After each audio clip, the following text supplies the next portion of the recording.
Hi friends, welcome to Nithra துரோ channel. சின்ன உள்ளி வச்சு வெறும் 5 நிமிஷத்தில் இப்படி ஒரு ரெசிபியை ட்ரை பண்ணி பாருங்கங்க. இட்லி, தோசை, சாதம் எல்லாத்துக்குமே சூப்பராக இருக்குங்க. இது போல் ஈஸியான ரெசிபிஸ் பார்க்கணுன்னா நம்ம சேனலை சப்ஸ்கிரைப் பண்ணி வச்சுக்கோங்க. 25 சின்ன உள்ளியை தோல் உரிச்சு எடுத்து வச்சுருக்கேங்க. இதோட 2 கொட்டை அளவுக்கு புளியை தண்ணியில் ஊற வச்சுட்டு இதோட சேர்த்துக்கலாம். கூடவே ஒரு கொத்து கருவேப்பிலையும் இதோட சேர்த்துடலாம். இப்போ இது எல்லாத்தையுமே இந்த குட்டி உரலில் சேர்த்துக்கலாம். இதுக்கு பதிலாக அம்மி இருந்ததுன்னா அம்மியில் கூட இதை நச்சு எடுத்துக்கலாங்க.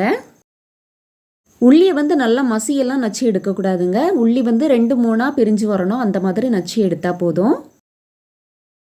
பாருங்கள், இந்த மாதிரி நச்சு எடுத்தால் போதுங்க. இப்போ இது எல்லாத்தையுமே இன்னொரு பாத்திரத்தில் மாற்றிக்கலாம். அதோடவே 1 டீஸ்பூன் காஷ்மீரி மிளகாய்த்தூள் சேர்த்துக்கலாம். கூடவே தேவையான அளவு உப்பும் சேர்த்துக்கலாம். இப்போ இது இப்படியே இருக்கட்டுங்க. இன்னொரு பாத்திரத்தில் 4 டேபிள் ஸ்பூன் எண்ணெய் சேர்த்துக்கலாம். எண்ணெய் நல்லா சூடு பண்ணி எடுத்துக்கணுங்க. இப்போ இதோடவே நம்ம ஒரு கொத்து கருவேப்பிலை சேர்த்துக்கலாம். இப்போ நம்ம கொதிக்க வச்சு எடுத்த எண்ணெயை இதோடவே அப்படியே சேர்த்துடலாம். இதை இப்போ நல்லா மிக்ஸ் பண்ணி எடுத்துட்டு சுட சுட சாதத்தோடவோ இட்லி தோசையோடவோ சேர்த்து வச்சு சாப்பிட்டிங்கன்னா அவ்வளோ சூப்பராக இருக்குங்க.